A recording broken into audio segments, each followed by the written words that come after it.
And then we've got the stones. And in the stones, there it is. There's this wall. If you can imagine, I'm going to get Ron to help us out here and throw up what they would have been looking at the time. This is the Golden Gate, or the Eastern Gate on the Eastern Wall, sealed up now, but at the time, that was an open gate. You can imagine people standing all around getting ready to go in there. And as Jesus came, he would have been looking at the wall and then looking directly through the entranceway onto to the walls of the temple itself. This would be the scene that he saw. Now, the stones were actually kind of full of history. They're holy stones. The walls of Jerusalem were kind of a holy thing. But we're going to look at the stones in another way. We're going to look at walls in another way. Is that every day of the Easter week, in the same way that there's a positive aspect, there's a negative. Walls can be a negative thing, can't they? They can be an obstruction.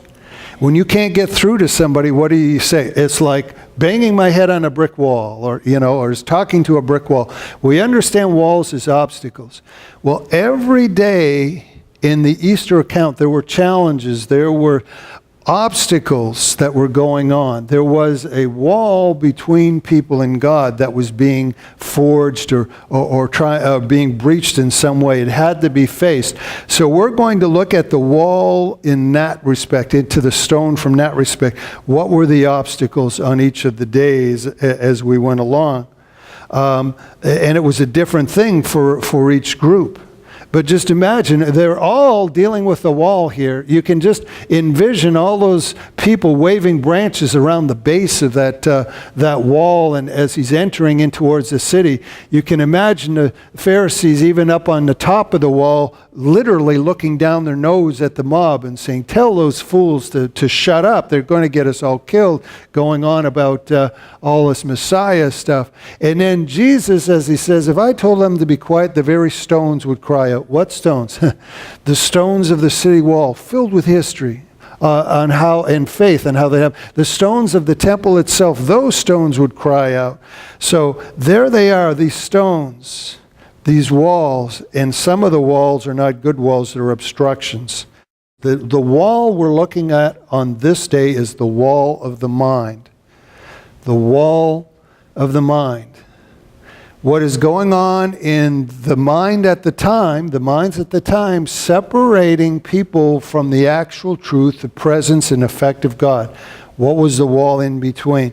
It was a little different from each people. Just like, as I talk of the Pharisees were probably on one part of that wall and the mob on another, in the same way the wall worked differently with different groups in here. And I'm going to look at three groups. I want us to look at three different groups who were dealing with the wall of the mind on this day. And that first is the crowd, that crowd out there waving those branches around. That crowd, the wall of the mind, what was the angle for them? It was a wall of ignorance. A wall of ignorance going on. I want you to consider something. It's kind of ironic, really. One of the great ironies of history, even the Jewish scholars see it this way, is that Israel really didn't come into their own in Judaism until they were in exile. We just came off of the Old Testament study we had done. We saw that they had trouble believing that God was even the most important God. They were chasing everyone. Did you notice that really stopped after their exile in Babylon? Because what happened was all the writings that they had became consolidated, and their faith became consolidated, and they moved to a point not only believing in God as the greatest God, but God as the only God. And we don't have that trouble with them anymore after that. They are now sold out to monotheism. The second thing they really have entrenched in them is they hate invaders. They lived in a country, it was holy Jerusalem and the holy city, and people came in and wiped out. They hated invaders. So therein, these two things start to shape their theology as they go on. Then we hit a point in history that, if you remember reading too, that the prophets really stopped with Babylon. God was talking to them a lot through prophets. And then there's what even the Jewish scholars would call the Great Silence. There was a time, depending where we look at it from, if we look at the time of Isaiah, 700 years, but this really went on for more like 400 years, no new information. No, as far as prophets, yes, there were teachers and writers going on, but no authenticated prophets. Well, here's this information they did have. What happens when you have a certain amount of information and then no more new stuff comes in? You start reprocessing the old stuff. You start going over it and digging out more stuff. So what happens in those 400 years is that a whole bunch of things begin to mesh together. We have scripture, and a lot of it by the common people partially understood. And then we have legends that pop up. Legends always go along with religion. Somehow, that's just human nature. We sure like to spice things up. And so there's legends throwing. And then there is the desires of the people. What did they want more than anything else? Well, they wanted to think they really understood this one true God, and they hated invaders. So it ties together. The Messiah, when he comes in, would take care of the invaders. Makes sense. He would come in as this king who was a military genius, and he would wipe out all the invaders, and Israel would be basically the top nation of the world. That's where they were in their thinking. The Messiah comes, he's going to clean up all of this mess going on. Problem is, this mishmash was not actually the truth, but a wall being formed, and the brick by brick, legend by legend, thought by thought, need by need, all this, and it was actually a wall. Ignorance tends to lead, and it can't help but lead to wrong expectations. So they had built a wall of expectations on what the Messiah should be. And as they're waving their palm branches, they had expectations. The problem was their expectations and that of Jesus were not the same. Jesus knew why he was there. What happens, especially in religion, when we have wrong expectations? Confusion, hostility usually comes in. Look at this situation. Those same people out there waving branches will be crying for his execution within 7 days. Wow, that didn't last very long, did it? Within 7 days. Ignorance leads to wrong expectations. And keep in mind, ignorance isn't just not knowing something. It can be misinformation. It can be that superficial think you know, but you really don't. The wall is there and you don't even know it's there. This is going on. So this is what we were looking at with this group, is a wall of ignorance, a wall of misinformation. Then we have the wall from the vantage of the Pharisees, those guys looking down their nose. They're a whole different breed. One thing is, these guys were smart. They were some intelligentsia of the time. Really smart individuals. They weren't political experts, and they were religious experts.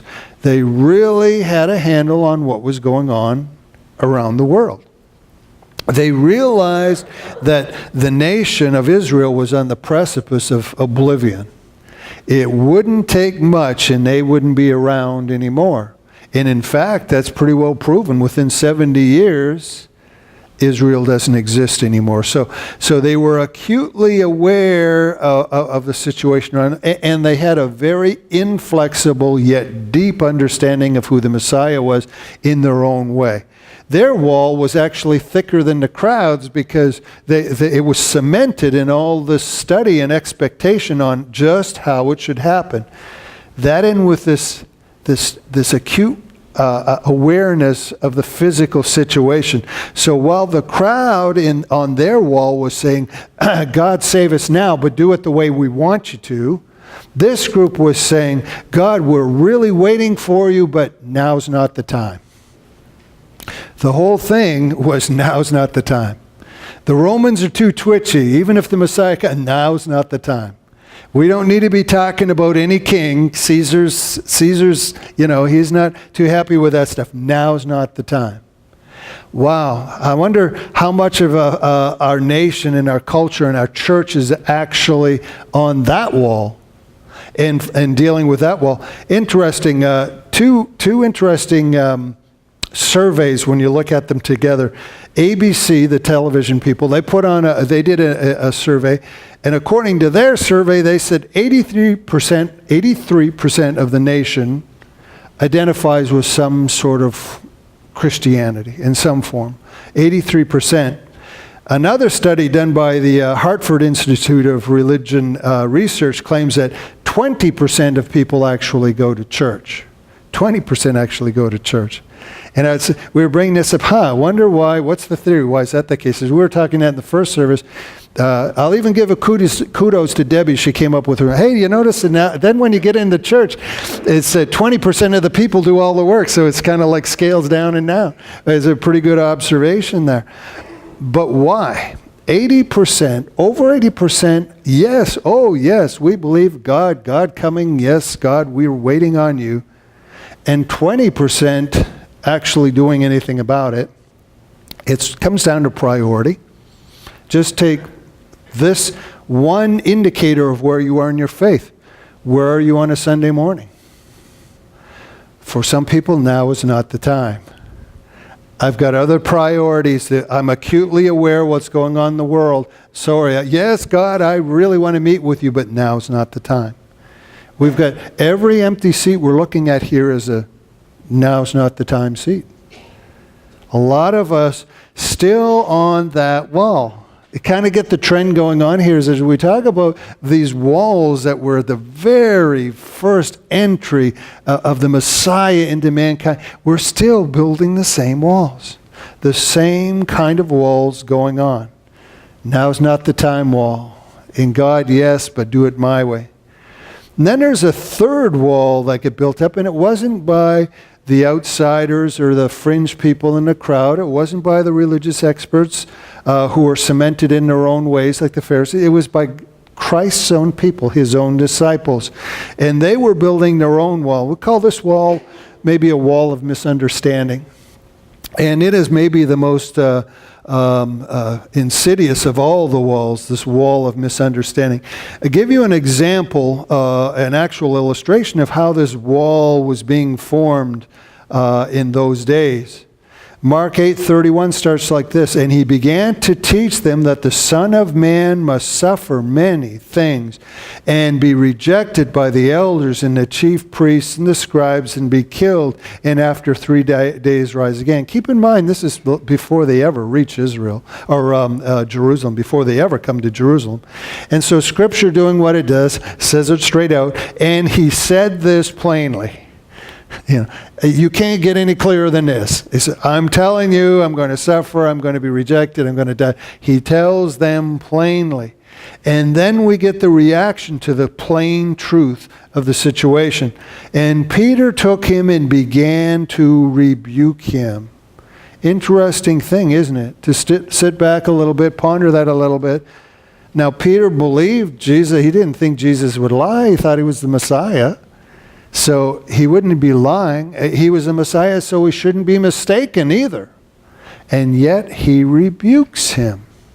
What is going on? What is going on? Well, quite simple with this. Even though we're told plainly, he just doesn't want to hear it.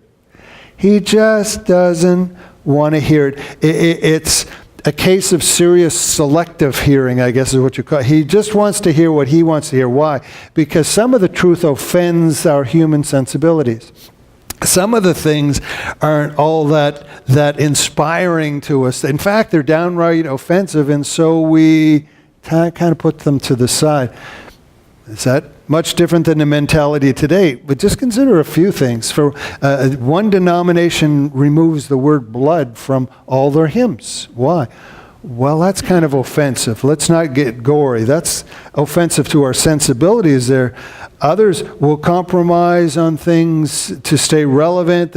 We'll change how we view marriage. We'll do all these things because if we say the wrong thing, we'll offend people. Not that we're out to be offensive in ourselves, but that's the whole thing. Human sensibilities, same as Peter's response. That's kind of offensive to my human sensibilities, to my way of looking at things. So I'm going to get really selective in my hearing. Just, I hear you saying this, and I'm going to really push that one, but I don't like that so much, so I'm going to kind of like forget you ever said that. Let's downplay that one. What's the response of Christ? Christ gets rebuked by Peter. Then in verse 33, but turning and seeing his disciples, he rebuked Peter and said, "Get behind me, Satan, for you are not on the side of God, but of men." Get behind me, Satan, for you're not on the side of God, but the side of men. Whole bunch of stuff in that one simple little line, starting with this. What a reminder, we're in a spiritual war. This isn't all about how to improve yourself or to get inspired. It is the fact that the universe is locked in a spiritual war in which we are right there on this battlefield. And in a war, you have to choose sides. Things usually don't go too well for people who try to just stay there in the middle. It's called getting caught in a crossfire. It's not a good place to be. So you have to choose a side. And then it gets interesting in what Jesus said, because he says, "Get behind me, Satan." So he's referring to the prince of darkness. Get behind me, Satan. But then he says, you're not on God's side, you're on man's side. Not hell's side or the devil's side. He said, you're on men's side. Why is that going on? Well, for this reason, is that it can be so subtle ending up on Satan's side. One of the key signs that we're getting off track from the truth of God is we become men pleasers. Everything becomes about pleasing. What could we do different to, get even more people? How could we tweak what we say so everybody likes it and they come, or everybody sees us in proper standing? And of course, we are called to correct in meekness and gentleness and all of this, but not at the expense of the truth. It's a slippery slope when you start looking at, what will offend you? It's dealing with the truth in itself. When you think of Christianity, the core truths of Christianity, they are in fact rather offensive to human sensibilities. Start with this one. We have all kinds of courses and seminars and everything to raise your self-esteem. But Christianity teaches, Christ teaches, you are so broken, I am so broken, God actually had to die to fix a situation for me. My esteem is not in myself but in Him. That's rather offensive to human sensibilities. We live in a culture where we learn to part and parcel ourselves, everything in balance. I don't have a lot of myself to go around. So I give some here and some there and some here and some there. And yet God comes and says, if you seek me and you want to find me, seek me with all your heart, with all your mind, with all your will. You have to invest everything to find me. That's offensive. Nobody else gets all of me. They can't. From budget to my time, it just can't be. So it's kind of offensive. We live in a culture that hates quiet. Even in our churches, you can tell there's never a quiet moment. There's music or something going on. You go to McDonald's and you can't sit there and eat without music going on. Most of us, we go home, amazing. TVs are on all across the nation. Not because anybody's even really watching a show. It's just a voice. There's something going on. Sound. If you and I are in a conversation, just how long do you think, "Hey, Carol"? That's not going to last too long. One of us is going to say something, even if it's, nothing, because we don't want the silence. We don't like silence. But yet, we are told from Scripture, be still and know I am God. Here's the problem when we have this non-offensive Christianity. The problem is people actually think they understand God. They are there, and there is a wall that is 2 miles thick in front of them, and they don't even know it's there. Because, well, that's what they were taught. That's what they come to expect. This is Christianity. That's what it is. 3 walls that have been going on. One of of deadly ignorance. One of, oh yeah, God, but not now. And then this third wall that we looked at, dealing with selective hearing. It is just, God is what I want him to be, and that's the way it is. All of these things that could be going on in your mind, in my mind right now. How many things are misguided expectations that we have? How many things might be just the tyranny of the urgent, that, hey, this is life going on. Jesus, I love you, but not right now, okay? Not right now is not the time. How much is just self-directed things that we're doing? How much is just missing the point of what God's all about? And we're building walls and maybe not even realizing it. Not even realizing it. Walls of the mind. You could have this close relationship with Christ, this close relationship with God, but there it is walls. Walls of the mind that prevent us. Walls of mentality in some way or another. How many?